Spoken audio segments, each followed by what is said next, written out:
예, 안녕하세요. 두 번째 시간입니다.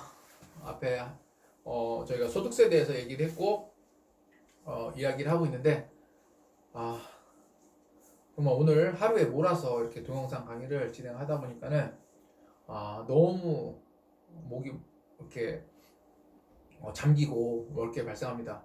두 번째 시간인데 옷이 똑같죠? 왜냐하면 하루에 찍고 있기 때문에 똑같습니다. 누가 문을 열고 나가서 잠시 문을 닫고 진행하도록 하겠습니다. 제가 이번 시간에는 이렇게 좀 마실 걸 마셔가면서 좀 더 여러분들과 수업을 진행하도록 하겠습니다. 자, 앞에 총선에 대해서 저번 시간에 잠깐 빼놓고 했던 얘기들에 대해서 얘기를 하고 넘어가도록 하겠습니다. 기본적으로 우리나라는 신고납세주의를 선택하고 있습니다. 이 신고납세주의가 뭐냐? 여러분들 살펴보시면은 소득세는 세무서에서 어떻게 한다? 납부하세요 이렇게 절대로 날아오지 않습니다. 왜냐면은 우리나라는 신고납세주의를 선택하고 있기 때문에 신고납세주의는 스스로 뭘 해야 된다? 신고해야 된다는 겁니다. 관련된 부분을 세무서에서 어떻게 한다? 알려주지 않습니다. 그럼 어떻게 하냐? 관련된 부분을 납세 의무자가 어떻게 한다? 스스로 신고하게 되어 있습니다. 그래서 해당 과세기간 동안 관련된 부분을 스스로 소득세를 누가 본인이 스스로 계산해서 어떻게 한다? 소득세를 납부해야 됩니다. 그래서 1월 1일부터 12월 31일까지 소득은 다음에 5월 1일부터 5월 31일까지 종합소득세를 신고해야 됩니다. 또한 우리나라의 그 소득세는 원천과세하도록 되어 있습니다. 원천과세가 뭐냐고 물어보신다면 여러분들 보통 원천징수 하신다는 얘기를 아마도 흔하게 들어보셨을 겁니다. 원천징수라 하면은 소득을 지급하는 자, 즉 회사면은 회사가 무엇을 소득을 지급하는 자가 조세를 징수해서 세금을 징수해서 납부하는 제도를 말하고 있습니다. 대표적으로 가장 원천징수가 많이 이루어지는 게 이자소득과 근로소득입니다.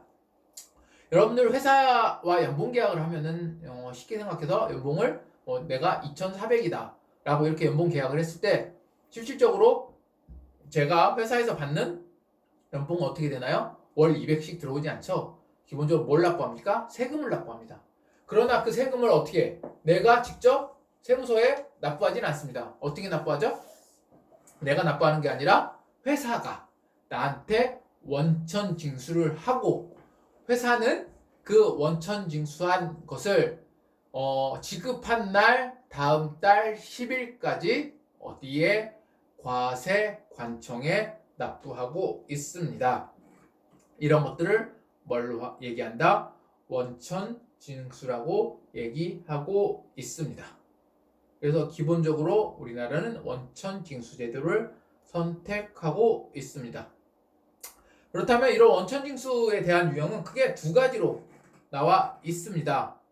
예를 들자면은 예납적 원천 징수 또는 완납적 원천 징수 이렇게 두 가지 예를 들고 있는데 그 의미를 살펴본다면은 예납적 원천 징수는 일단 원천 징수는 하되 추후에 납세 의무를 확정한다. 즉 지금은 세금을 납부했지만은 그게 너의 세금이 개인의 세금이 확정된 게 아니다. 너는 세금을 더 낼 수도 있고 아니면 덜 낼 수도 있다는 겁니다. 관련된 부분에 있어서 왜 이렇게 얘기하냐면은 우리가 연말정산이라는 것을 시행하게 됩니다. 근로소득자는 예납적 원천징수를 합니다. 1월, 2월, 3월, 4월, 5월, 12월까지 기본적으로 세금을 납부하게 되지만은 그 세금이 어떻게 돼요? 나한테 확정된 세금이 아닙니다. 확정된 세금은 언제 됩니까? 연말 정산을 한 후에 그 세금이 어떻게 된다? 확정됩니다. 이러한 방식을 예납적 원천 징수라고 하고 우리나라에서는 기본적으로 예납적 원천 징수를 선택하고 있습니다. 그러나 앞에서 설명드린 것처럼 두 가지 유형이 있다고 말씀드렸는데 또 하나는 완납적 원천 징수입니다. 예를 들자면은 원천 징수함으로써 과세가 어떻게 된다? 종료된다. 또 다른 뭐가 발생하지 않는다? 과세가 발생하지 않는다. 따라서 원천 징수함으로써 과세를 종결하고 납세 의무가 확정되는 것을 완납적 원천 징수라고 합니다. 대표적으로 이렇게 생각해 보면 우리가 완납적 원천 징수가 뭐가 있을까요? 종합소득세 신고를 대상하지 않는 것들은 기본적으로 어떻게 될까요? 완납적 원천 징수가 되겠죠. 한 번에 징수함으로써 끝난다. 대표적으로 뭐가 있냐면 퇴직소득입니다. 퇴직소득 같은 경우에는 원천징수 의무자가 원천징수를 해서 정부에게 납부를 하게 되면은 과세가 종결됩니다. 별도의 어떻게 한다? 종합소득을 신고할 필요가 없습니다. 따라서 이러한 경우를 완납적 원천징수라고 합니다. 그래서 우리나라는 원천징수 제도를 선택하고 있는데 이런 부분은 예납적 원천징수 그리고 완납적 원천징수 두 가지를 선택하고 있습니다. 그러나 대부분 우리가 보편적으로 생각하는 원천징수는 바로 예납적 원천징수라고 이야기를 할 수 있습니다. 이런 부분들을 염두에 두시고 우리는 어떻게 한다? 기본적으로 소득세에 대해서 이야기를 하겠다. 또 하나 중요한 거, 우리나라의 세법의 가장 중요한 부분입니다. 가장 중요한 부분, 우리나라는 사실은 누진세를 선택하고 있다는 겁니다. 우리가 여름에 전기를 사용하다 보면은 전기가 어떻게 된다? 누진세 적용받아서 더 나온다라고 얘기를 하고 있습니다. 왜 그런 얘기를 하느냐? 왜냐면 각각의 구간별로 뭐가 다르다? 세율이 다르다는 것입니다. 그래서 누진세율 있기 때문에 이런 것들은 사실은 왜 하냐? 많이 버는 사람은 어떻게 해요? 높은 세율을, 적게 버는 사람은 적은 세율을 통해서 그 자체가 기본적으로 담세력에 세금을 낼 수 있는 정도의 크기가 다르기 때문에 그것을 어느 정도 보정하겠다라는 취지에서 과세 관점에서 선택하고 있습니다. 어떻게 보면 이런 것들을 사실은 보편적인 이게 어떻게 보면 평등이라고 할 수 있는 거죠. 물론 사람 입장에서 내가 열심히 해서 더 벌었는데 왜 세금을 더 내야 되냐 뭐 이런 얘기를 할 수도 있겠지만은 기본적으로 사회가 유지하는 기본적인 그 정부의 조세 입장에 있어서는 어쨌든 그래도 많이 받는 사람이 좀 더 세금을 더 내줬으면 하는 그런 취지에서 우리나라는 누진세를 선택하고 있습니다. 그래서 세율은 최저 6%부터 42%까지 기본 세율을 정리하고 있습니다. 이렇게 세금에 대해서 정리를 하고 넘어가면은 아마도 뒤에서 좀 더 쉽게 진행할 수 있지 않을까 생각이 듭니다. 동영상을 찍으면서 가장 좋은 게 바로 이렇게 수업 시간에는 뭐 할 수 없지만 저 혼자 찍기 때문에 너무 강의를 하다 보면은 목도 마르고 커피도 먹고 싶고 물도 먹고 싶은데 이렇게 좀 더 마시면서 할 수 있으니까 조금 더 편한 게 아닌가 하는데 사실은 그래도 제 입장에서는 여러분들과 어떻게 같이 수업을 하는 게 훨씬 좋습니다. 지금 벌써 이거를 2시간째 찍고 있고 사실은 이거 말고도 제가 또 다른 수업을 하고 있어서 다른 수업을 또 찍기도 했는데 이게 생각보다 쉽지 않은 작업인 것 같습니다. 그래서 우리가 많은 사람들이 유튜버가 되고 싶다고 얘기를 하는데 유튜버가 되는 일은 쉽지는 않는 것 같습니다. 그래서 혹시라도 유튜버를 하시려고 생각이 있으시다면은 한 번 더 생각을 하시고 아마도 접근하시는 게 좋지 않을까 생각이 듭니다. 어쨌든 제 입장에서는 이 동영상을 찍는 게 상당히 부담스럽고 어렵습니다. 그리고 나서 일단은 다른 부분에 있어서 다른 부분에 이자 소득에 대해서 일단은 이제 얘기를 하도록 하겠습니다. 이게 사실은 여러분들 아시다시피 제가 첫째 시간하고 둘째 시간하고 복장이 똑같습니다. 왜냐면 저는 오늘 토요일입니다. 토요일에 하루에 다 찍고 있기 때문에 아주 너무 힘들고 사실은 이전에 이미 3시간 동안을 강의를 동영상을 찍고 또 찍는데 거의 이제 마지막에 다가오고 있습니다. 자, 이번 시간에는 이제 이자 소득에 대해서 얘기를 하고 있습니다. 우리가 흔히 알고 있는 이자 소득이 바로 이 이자 소득입니다. 이자 소득은 뭐 수시로 발생합니다. 수시로 발생하지만은 기본적으로 우리가 어떻게 해요?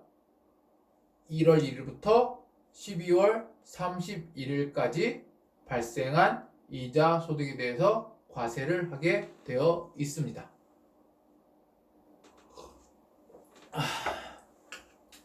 그렇다면 이자 소득은 어떤 것들이 있는지 그리고 어떠한 종류들이 있는지 살펴볼 필요가 있죠. 왜냐면은 우리가 이자 소득을 공부하는 일은 딱 한 가지입니다.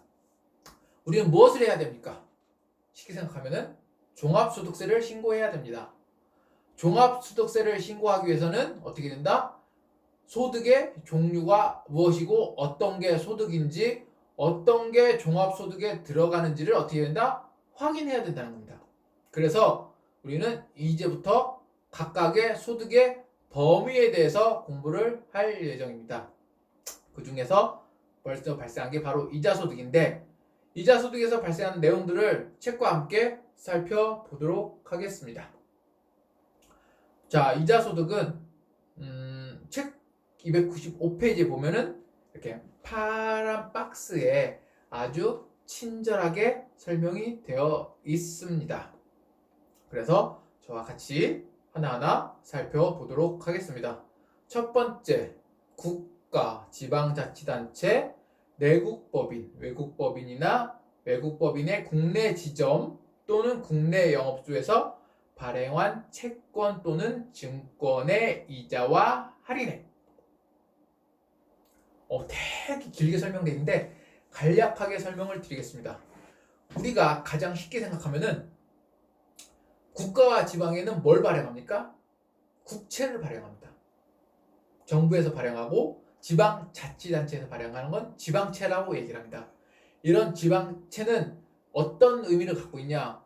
국가에서 이러한 채권을 구입하면은 향후에 몇 년 뒤에 이 돈과 이만큼의 이자를 너에게 주겠다라는 증서가 바로 국채 지방채입니다.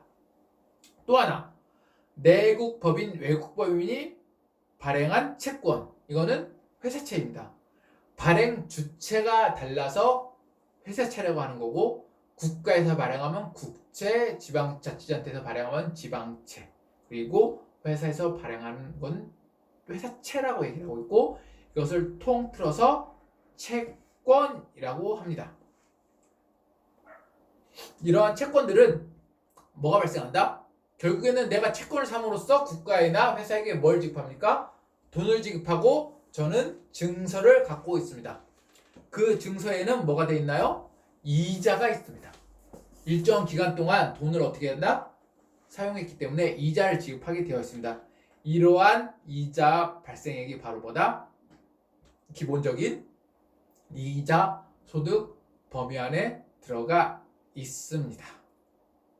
이해되셨나요? 가장 쉽게 우리가 채권을 접할 때는 뭐가 있냐면은 바로 지방채입니다. 여러분들 대전에서 차량을 구입하게 되면 뭘 매입하게 돼 있죠? 지방채를 매입하게 돼 있습니다. 도시철도 공채를 매입하게 돼서 우리가 보통 바로 할인을 해서 판매를 하기 때문에 내가 소유하지 않나? 그거를 꼭 판매할 필요는 없습니다. 만기까지 보유하고 있으면요, 그거를 갖고 뭐한다? 다시 그만큼의 돈과 이자를 받을 수 있습니다. 벌써 토요일 오후 5시가 지나가고 있습니다. 듣는 여러분도 힘들겠지만은 강의를 하는 저도 너무 힘듭니다. 이놈의 코로나가 빨리 정리가 되었으면 좋겠습니다. 자, 두 번째는 국내 또는 국외에서 받은 예금의 이자입니다. 우리가 가장 쉽게 생각하는 이자소득입니다. 우리가 현금을 보유하고 있을 때 이러한 현금을 현물로 보유하지 않기 때문에 어떻게 이야기를 합니까? 은행에 어떻게 합니까? 예치를 하게 되죠. 예치를 하게 되면 은행은 그 돈을 활용해서 뭘 합니까? 운용을 하게 되죠. 운용을 통해서 수익을 발생하고 은행의 주 수입 목적입니다. 그러나 그 수입 목적을 은행에서 전부 어떻게 해요? 수익을 통해 가져가지 않고 돈을 맡긴 사람한테 뭘 줍니까? 이자라는 것을 줍니다. 그 이자를 주게 되면은 내가 바로 이자 소득이 발생하게 됩니다. 또한 우리나라는 은행뿐만 아니라 상호저축은행도 존재합니다. 그래서 상호저축은행법에 따라서 상호신용계 또는 신용보금으로 인한 이익을 뭘 한다? 이자로 포함하고 있습니다. 그리고 네 번째, 환매 조건부 채권과 증권의 매매 차익입니다. 뭐 증권의 매매 차익은 너무 잘 알고 계실 듯 해서 별도의 뭐 설명을 드리도록 않겠습니다. 근데 환매 조건부 채권이라는 것은 앞에 설명드렸던 채권과 동일한 개념을 갖고 있습니다. 동일한 개념을 갖고 있는데 환매 조건부라는 것은 다시 환매한다는 조건이 붙어있는 채권을 얘기합니다. 내가 너한테 채권을 준 다음에 내가 일정 기간이 딱 되면은 다시 너한테 내가 채권을 매입하겠다. 이러한 환매 조건부 채권이 어떻게 한다? 기본적인 이자 소득 범위 안에 들어가 있습니다. 그리고 저축성 보험. 우리가 보험이라고 하면은 기본적으로 두 가지 형태로 분류됩니다. 보정성 보험과 저축성 보험. 저축성 보험 말 그대로 저축입니다. 예금과 적금과 어떻게 보면 동일한 성격을 갖고 있습니다. 그렇다면 이것도 뭐가 발생한다? 이자가 발생할 수밖에 없습니다. 즉 이것들을 보험 차익이라고 얘기하는데 이러한 보험 차익은 결국엔 이자 소득 범주 안에 들어가 있습니다.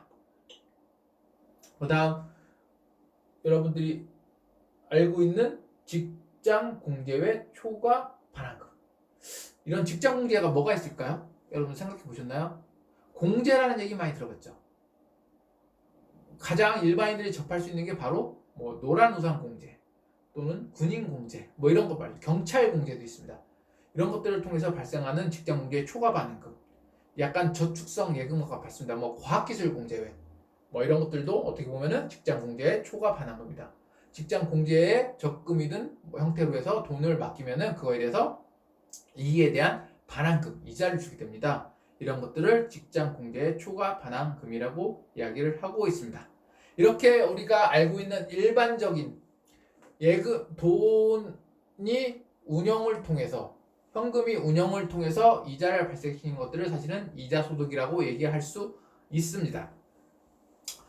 그리고 마지막으로 우리가 비영업 대금 이익이라는 게 있습니다. 책에 보시면은 비영업 대금 이익이라고 하는데, 그럼 비영업 대금 이익이 뭐냐? 뭘 것 같습니까?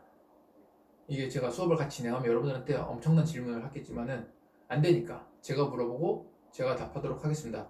이 비영업 대금 이익이라는 것은 개인과 개인 간의 거래에서 발생하는 뭐다? 발생한 이자이다. 여러분들이 개인과의 금전대차 거래를 하면은 사실은 뭐가 발생합니까? 이자를 달라고 하죠. 내가 개인적으로 돈을 빌리게 되면은 그걸 이자를 포함해서 나중에 돌려받습니다. 개인과 개인과 거래인데, 사실은 이것도 엄연히 말하면 뭐가 발생합니까? 이자 소득이라고 얘기할 수 있습니다. 그러나 여러분도 생각하시다시피 여러분과의 저와의 만약 개인적인 돈의 거래가 있다고 생각이 들면은 이거를 어떻게 돼? 추적하기는 사실 쉽지 않습니다. 추적하기 쉽지 않기 때문에 관련 대부분에 있어서 사실은 현실적인 반영은 어렵습니다. 그래서 뭐 실질적으로 이자 소득에 대해서 범위를 산정할 때 이런 부분에 대해서 뭐 명확하게 발표하기 쉽지 않지만은 어쨌든 이런 관련된 부분은 이자 소득 범위 안에 들어간다. 물론 세무조사를 통해서 자금 추적이 들어가게 되면 개인된 거래를 확인할 수도 있습니다. 그러나 그렇지 않기 때문에 이런 부분은 좀 어려운 부분도 존재하고 있음을 알고 계시면 되겠습니다. 자, 그러고 결국에는 이러한 모든 유사한 소득으로서 금전 사용에 따른 대가로, 현금을 사용한 대가로 받는 모든 것들은 뭘로 본다? 이자 소득으로 봅니다. 일단은 세법에서 열거된 것들은 이렇게 열거되고 있지만은, 많은 사례들이 열거되고 있지만은 이런 부분이 아닌 부분들은 어떻게 된다? 비슷한 부분들, 실질적인 거래를 통해서 이러한 이자가 발생한 것들은 이자 소득으로 보고 있습니다. 그래서 관련된 부분을 어떻게 한다? 이자 소득으로 정리해 보았습니다. 어떻게 이해가 되셨는지 모르겠습니다. 이해가 안 되셨으면 뭐 그렇게 어렵지 않은 거기 때문에 한 번 더 읽어보시고 여러분들이 좀 더 살펴보면 되겠습니다. 자, 저희가 하나하나 살펴봤는데 이자 소득에서 사실은 중요한 것들은 앞에 설명한 부분 말고도 보험 차익에 대한 부분이 발생할 수 있습니다. 왜냐면은 보험 차익의 과세제도는 어떤 사람의 보험 차익에 따라서 사실은 어떻게 한다? 달리 과세될 수 있기 때문이다. 그래서 책으로 보시면은 여러분들이 299페이지 299페이지를 보시면은 이 보험 차익에 대해서 이야기를 하고 있습니다. 자, 보험을 들어갈 수 있는 조건은 개인뿐만 아니라 누구도 들어갈 수 있다. 법인도 보험을 들어갈 수 있습니다. 이러한 법인의 보험 차익은 어떻게 한다? 법인세를 과세할 수 있게 되어 있습니다. 법인한테 과세하는 것은 소득세 범죄 소득세지만은 우리나라에서는 뭘로 부른다? 법인세로 부르고 있습니다. 그래서 법인의 보험 차익은 과세가 법인세가 과세된 거고, 개인의 보험 차익은 사업과 관련 있으면은 사업소득으로 보고 소득세를 과세하고, 사업과 무관하면 이자소득을 해서 소득세를 과세합니다. 그래서 이제 소득의 범주가 달라진다는 거죠. 그렇죠? 사업과 관련 있으면 사업소득, 사업과 무관하면 이자소득. 그래서 이자소득과 사업소득에 어떻게 돼요? 종합소득세 과세 처리하는 방법이 다르기 때문에 이렇게 명확하게 구분할 필요가 있습니다. 자, 우리가 이자소득을 공부하는데 그러면은 우리가 모든 것을 이자소득으로 다 간주한다면 상당히 많은 소득을 발생시키겠죠. 그런데 우리나라의 세법상 모든 소득에 대해서는 무엇이 있냐면은 비과세소득이 있습니다. 이자소득에도 역시 비과세소득이 존재하고, 비과세소득은 어떻게 한다? 이자소득에서 제외를 하고 있습니다. 그렇다면은 책 300페이지에 보면은 비과세소득이 무엇인지 나타나 있습니다. 그래서 이 비과세소득에서 얘기를 하기 전에 좀 내용이 많다 보니까는 이 부분은 좀 더 다음 차 시간에 좀 얘기를 하고 진행을 하도록 하겠습니다. 반복적으로 계속 이야기를 하다 보니까는 제가 너무 목이 메이고 건조하다 보니까는 그렇게 발생하니까 이해해 주시고, 아마도 여러분들이 수업을 진행하는 것에 대해서 잠깐 말씀드리도록 하겠습니다. 아마 수업을 계속 진행하게 되면 과제를 1, 2차, 2주차에 얘기를 하였지만은 아마도 그 레포트가 하나가 아마 제출이 될 겁니다. 그래서 레포트를 제출하실 때는 사실 책에 있는 내용을 내지는 않을 건데 여러분들이 좀 과세 제도에 대해서 좀 찾아볼 수 있는 그런 부분을 여러분들한테 레포트를 제출할 예정입니다. 그래서 레포트의 수업 객서에 보시다시피 레포트에 대한 점수가 상당히 높게 나타나고 있기 때문에 그 레포트를 될 수 있으면 한 번도 빠짐없이 좀 제출해 주셨으면 좋겠습니다.